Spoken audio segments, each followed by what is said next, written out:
नमस्कार, शिक्षालय में आप सभी का पुनः स्वागत है। मेरा नाम है Renu Yadav. Matters non metals का एक बहुत ही प्यारा क्वेश्चन है, टीचर्स का भी फेवरेट है। आइए जानते हैं क्या कहते हैं। अमोनिया बनाकर दिखा दीजिए।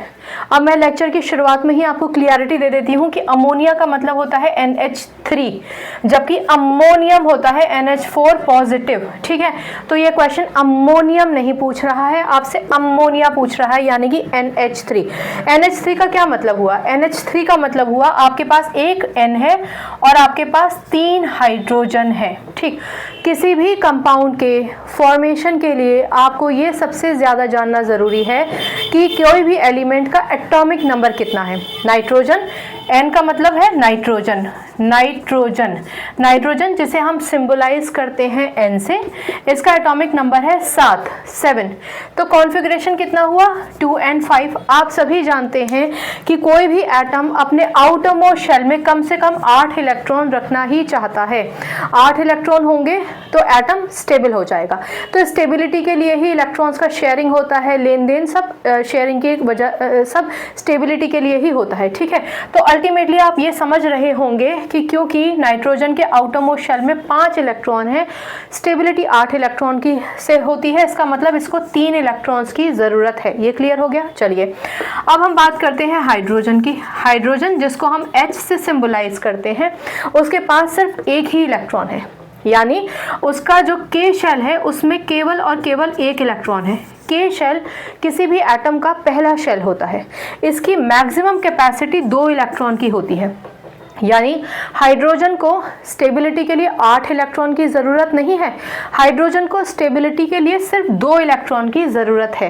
एक इलेक्ट्रॉन इसके पास ऑलरेडी है, एक इसको किसी से चाहिए।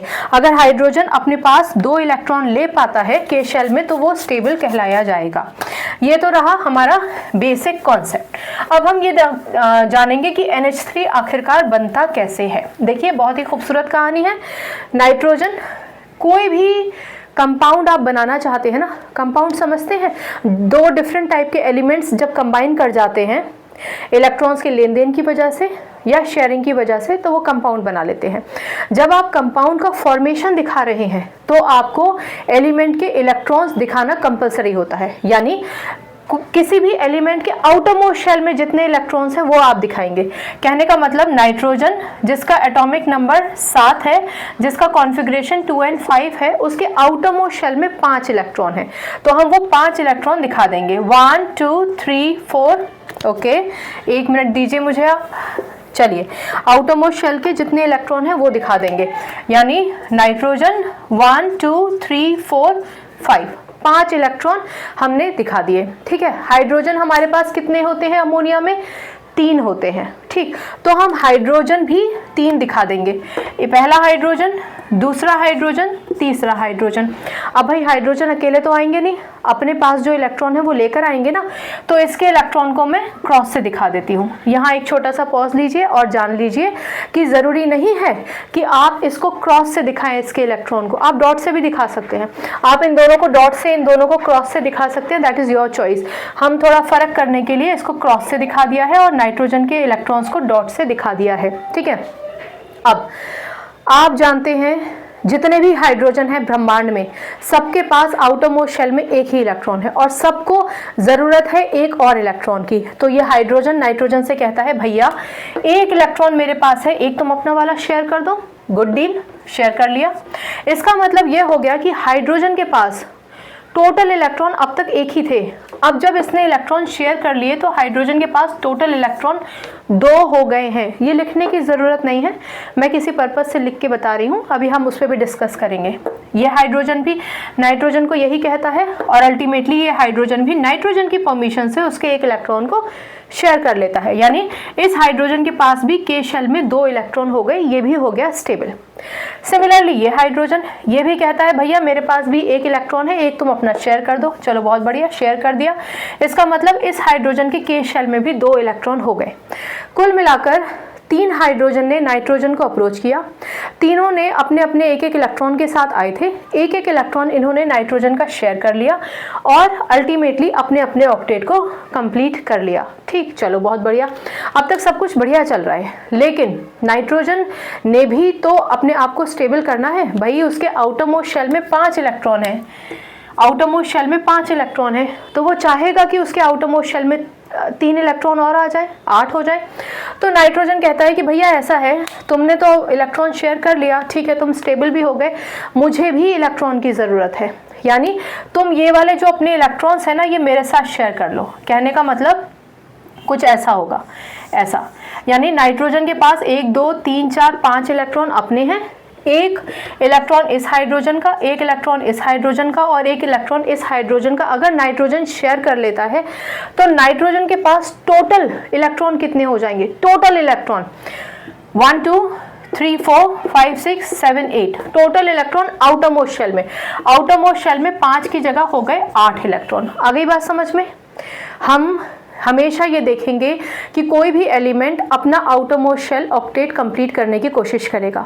अगर उसके पास सिर्फ के शेल है तो वो के शेल को कंप्लीट करेगा, एल शेल है तो एल को कंप्लीट करेगा, एम है तो एम को कंप्लीट करेगा। बस इतना याद रखिए कि के शेल की स्टेबिलिटी 2 इलेक्ट्रॉन से होती है, बाकी जितने भी शेल्स होते हैं एल एम एन, उन सब के लिए कम से कम 8 इलेक्ट्रॉन की ज़रूरत होती है। तो क्योंकि नाइट्रोजन के पास 5 इलेक्ट्रॉन अपने थे, एक एक एक उसने 3 हाइड्रोजन से 3 इलेक्ट्रॉन शेयर किए, उसके आउटरमोस्ट शेल में 8 इलेक्ट्रॉन हो गए, वो भी स्टेबल हो गया है। अब ये तो रहा हमारा electron dot structure, this is known as electron dot structure. ठीक है, अगर मैं इसका ओपन स्ट्रक्चर लिखूं, ओपन स्ट्रक्चर मतलब सिर्फ बॉन्ड बना दीजिए, यानी ये नाइट्रोजन, इन दोनों इलेक्ट्रॉन का तो कहीं कोई शेयरिंग में इस्तेमाल नहीं हुआ, तो आप इनको यथास्थान दिखा देंगे। क्योंकि यहाँ पर 2 इलेक्ट्रॉन शेयर हुए तो एक बॉन्ड, क्योंकि 2 इलेक्ट्रॉन शेयर हुए एक बॉन्ड, क्योंकि 2 इलेक्ट्रॉन शेयर हुए एक बॉन्ड, यानी कि नाइट्रोजन को 3 तरफ से हाइड्रोजन ने आके बॉन्ड बना लिए हैं। इसका स्ट्रक्चर आप दूसरे भी तरीके से पढ़ सकते हैं, वो 11th में पढ़ेंगे, अभी बस इतना ध्यान रखिए कि हाइड्रोजन ने बॉन्ड बना दिए।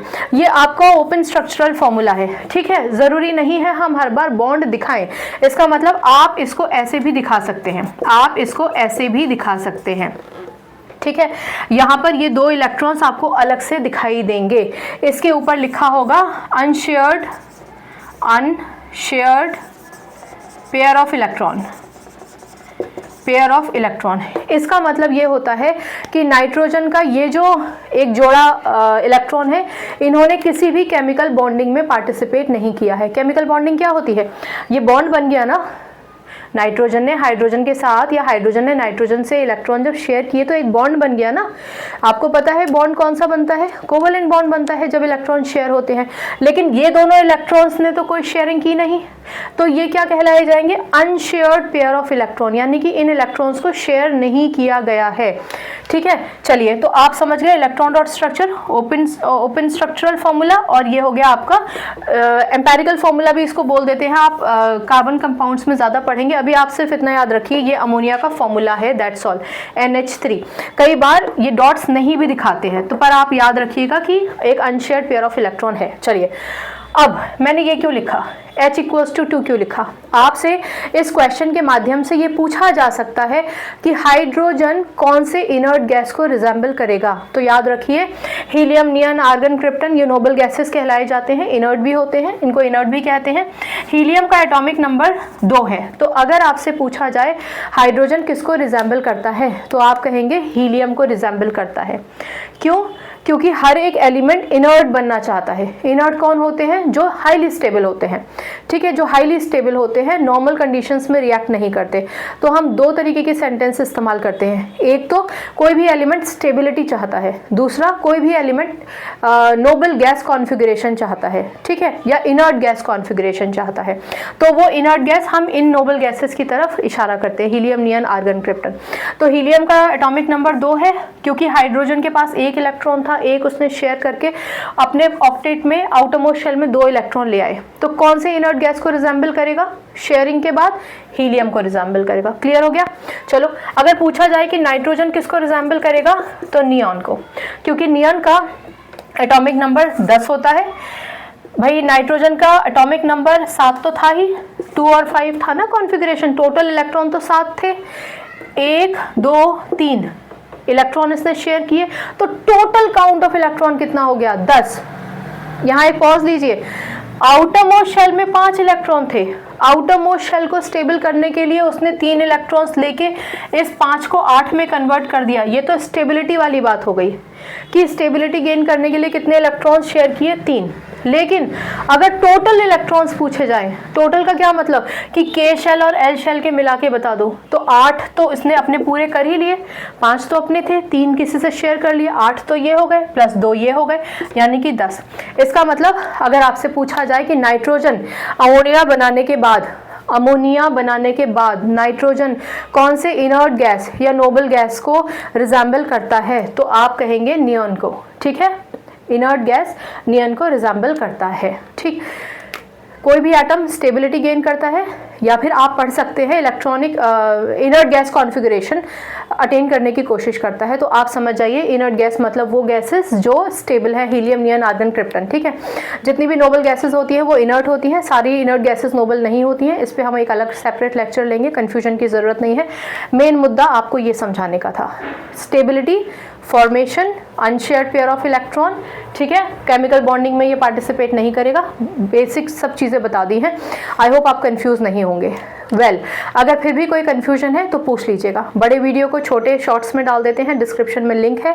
हर एक चैप्टर की अपनी एक प्लेलिस्ट है डेडिकेटेड, आप चाहेंगे तो कोई कंफ्यूजन अगर किसी भी टॉपिक में है तो आप जाकर उस टॉपिक को सुन सकते हैं। फिर भी अगर कोई कंफ्यूजन है तो फील फ्री टू आस्क, पूछेंगे तभी डाउट क्लियर होगा। केमिस्ट्री से अपनी केमिस्ट्री अच्छी बनाइए, शिक्षा ले आइए। अगली बार मिलने तक अपना ख्याल रखिए, खुश रहिए, सकारात्मक रहिए और आपकी जीत हो ऐसा विश्वास हमेशा अपने अंदर बनाए रखिए। शुभ रात्रि।